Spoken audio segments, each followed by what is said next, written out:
હું નિમિષા ભાવસાર, મારી YouTube channel રૂડું રસોડુંમાં આપ સૌનું સ્વાગત છે. આજે આવું દિવસે મળીશું. તો આજે આપણે ફરાળી મોરૈયાના વડા બનાવીશું. તો એના માટે જોઈશે મોરૈયો, જે સામા ચાવલ ઉપવાસમાં જે ખાતા હોય એ. પછી સાબુદાણા, તો એક વાટકી મોરૈયો હોય તો 4 ચમચી જેટલા સાબુદાણા આપણે લેવાના. પછી સિંગદાણા, શેકેલા સિંગદાણાને મેં છોડા કાઢીને લીધા છે. પછી બટાકા, 2 બટાકા બાફેલા લેવાના, બાઇન્ડિંગ માટે, વડાનું થોડુંક આમ વડા સરસ વળાઈ શકાય એટલા માટે. પછી સંચળ, એટલે આપણે આ સિંધવ મીઠું આવે છે, ફરાળી મીઠું, એ મેં લીધું છે. સાદું મીઠું પણ ખાતા હોય તો એ લઈ શકાય, પણ અમે સિંધવ ખાઈએ છીએ એટલે સિંધવ લીધું.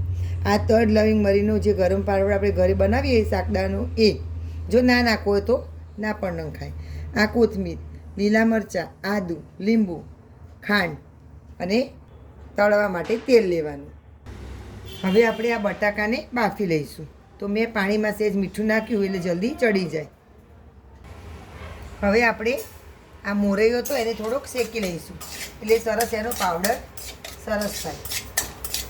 તો એને 2 થી 3 મિનિટ માટે, 1 વાડકી જેટલો હોય તો 2-3 મિનિટમાં સરસ શેકાઈ જશે.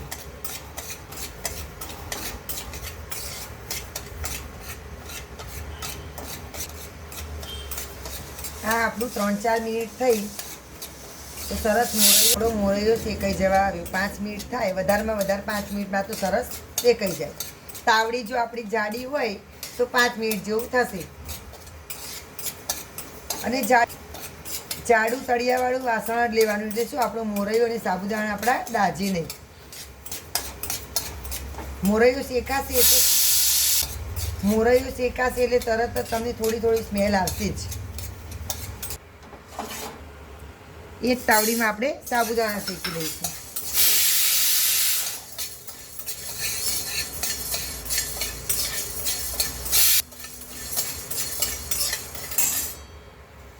સાબુદાણા હોય 1 વાડકી સામે, એટલે એ પણ શેકાતા વાર નહીં લાગે. એ પણ 4-5 મિનિટમાં સરસ શેકાઈ જશે. સતત હલાવતા રહેવાનું એટલે નીચે દાજે નહીં. હવે આ મોરૈયો અને સાબુદાણા આપણે બંને સરસ શેકાઈ ગયું. હવે એને ઠંડા થવા દેવાના. પછી આપણે મિક્સરમાં ક્રશ કરી લઈશું. સિંગ હતી, આપણે એને ક્રશ કરી લઈશું. હવે મોરૈયો પણ ક્રશ કરી લઈશું. ઠંડુ થઈ ગયું. આપણે સિંગદાણા ક્રશ કરી લીધા. સિંગદાણાને ચાલુ બંધ કરીને ક્રશ કરવાના, એટલે એકદમ તેલ છૂટી અને લચકાવ જેવું ના થાય, સરસ આવો પાવડર થાય. પછી મોરૈયો ક્રશ કરી લીધું. હવે બધા ઠંડા થઈ ગયા. હવે એને પણ ક્રશ કરી લઈશું. હવે આ આદુ મરચાં હતા એને પણ આપણે ક્રશ કરી લઈશું. હવે સિંગદાણા, સાબુદાણા અને મોરૈયો ત્રણેય આપણે ક્રશ કરી દીધા. હવે આપણે મસાલો કરીશું. તો સ્વાદ અનુસાર મીઠું નાખીશું. પછી સમારેલી કોથમીર હતી આપણી, એ પણ નાખી દઈશું. જે તજ લવિંગ મરીનો પાવડર હતો એ ચપટીક નાખવાનો. 1 થી 1.5 ચમચી જેટલી ખાંડ નાખવાની. અડધી ચમચી જેટલો લીંબુનો રસ નીચોવાનો. ખટાશઘર પણ આપણા ઘરમાં ખવાતું હોય એ પ્રમાણે આગું પાછું કરી શકાય. હવે જે આપણે આદુ અને મરચાં વાટ્યા હતા એ લઈ લઈશું. હવે આપણે બધો મસાલો થઈ ગયો. હવે આ બાફેલા બટાકા હતા એને આવી રીતે છીણીને લઈ લઈશું. હવે આ બટાકા પણ છીણી લીધા. હવે આ બધું મિક્સ કરી અને આપણે સરસ લોટ બાંધતા હોય એવી રીતે બાંધી નાખવાનું. આ આપણો સરસ વડાનો લોટ બંધાઈ ગયો. જો એવું લાગે કે બટાકા ઓછા છે અને લોટ વધારે છે, બંધાતો નથી, તો તમે 1 ચમચી 2 ચમચી પાણી લઈ શકો છો. આવી રીતે આપણે હાથેથી જે વડા થેપતા હોય એવી રીતે નાના વડા થેપી અને આપણે તેલ આવે ત્યાં સુધી થોડા વડા થેપી લઈશું.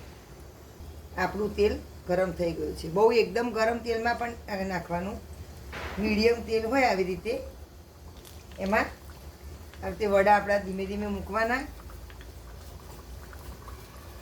હવે એને હાલ તરત નાખીને તરત એને અડવાનું નહીં.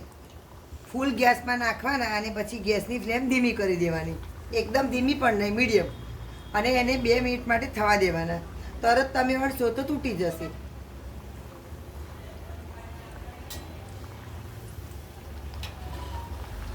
ધીમે રહીને એને પલટાવવાના અને મીડિયમ તાપે થવા દેવાના.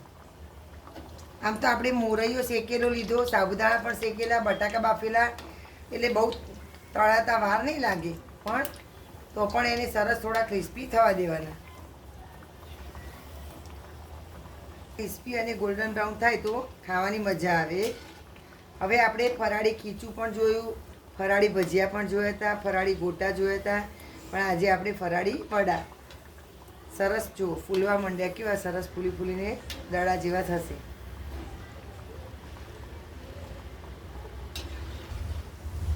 આ આપણા વડા સરસ તળાઈ ગયા છે. આવી રીતે થોડા ગોલ્ડન બ્રાઉન કડક થવા દેવાના. અને આ તમે ઉપવાસ હોય અને પિકનિક પર જવાના હોય તો તમે 2 દિવસ માટે લઈ જઈ શકો છો. વડાને 2-3 દિવસ સુધી તો કશું થતું નથી. અને ઉપવાસ કર્યો હોય નાના બાળકોએ તે અમને લંચ બોક્સમાં પણ આપણે આપી શકીએ, કંઈક નવું લાગશે.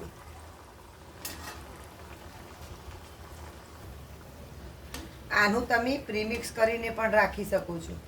તો 1 વાટકી સાબુદાણા હોય તો 4-5 ચમચી જેટલા, 1 વાટકી મોરઈ હોય તો 4-5 ચમચી સાબુદાણા લેવાના અને 2 અલગ અલગ શેકી અને 2ને અલગ અલગ મિક્સરમાં ક્રશ કરી અને એક કાચની બરણીમાં ભરીને ફ્રીજમાં મૂકી દેવાનું. તો તમે આને 2 થી 3 મહિના સુધી વાપરી શકશો. અને જ્યારે પણ વડા બનાવો હોય ત્યારે ખાલી બટાકા જ બાફવાના રહેશે. તો આનું પણ પ્રીમિક્સ પણ સરસ હું આગળના વિડીયોમાં તમને આનું પ્રીમિક્સ બતાવીશ.